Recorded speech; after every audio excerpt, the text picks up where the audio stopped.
മലയാളികളുടെ ഒരു പ്രധാന വിനോദമാണ് പരദൂഷണം. മറ്റൊരാളുടെ കുറ്റവും കുറവുകളും രഹസ്യമായി സംസാരിക്കുമ്പോൾ കിട്ടുന്ന ആ ഒരു പ്രത്യേക സുഖം. ഇതിനെ ഒരു സ്വഭാവദൂഷ്യമായിട്ടാണ് നമ്മൾ കാണുന്നത്. എന്നാൽ സയൻസ് ഇതിനെ കാണുന്നത് അങ്ങനെയല്ല. ചരിത്രപരമായി നോക്കിയാൽ ഭാഷയുണ്ടായ കാലം മുതൽ മനുഷ്യൻ ഉപയോഗിക്കുന്ന ഏറ്റവും വലിയ സർവൈവൽ ടൂളുകളിലൊന്നാണിത്. യുവൽ നോഹ ഹരാരി തൻ്റെ സേപ്പിയൻസ് എന്ന പുസ്തകത്തിൽ പറയുന്നത് മനുഷ്യഭാഷ തന്നെ വികസിച്ചു വന്നത് ഗോസിപ്പുകൾ പറയാനാണ് എന്നാണ്.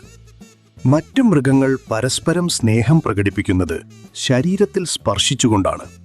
എന്നാൽ മനുഷ്യരുടെ എണ്ണം കൂടിയപ്പോൾ എല്ലാവരെയും തൊട്ടു സംസാരിക്കാൻ സമയം തികയാതെ വന്നു.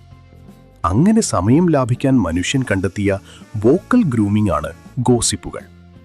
സമാന ചിന്താഗതിക്കാരായ ആളുകളോട് ഒരു രഹസ്യം പങ്കുവയ്ക്കുമ്പോൾ തലച്ചോർ ഓക്സിറ്റോസിൻ എന്ന ഹോർമോൺ ഉൽപ്പാദിപ്പിക്കുകയും ആ വ്യക്തിയുമായുള്ള നിങ്ങളുടെ ബോണ്ടിംഗ് സ്ട്രോങ് ആകുകയും ചെയ്യുന്നു.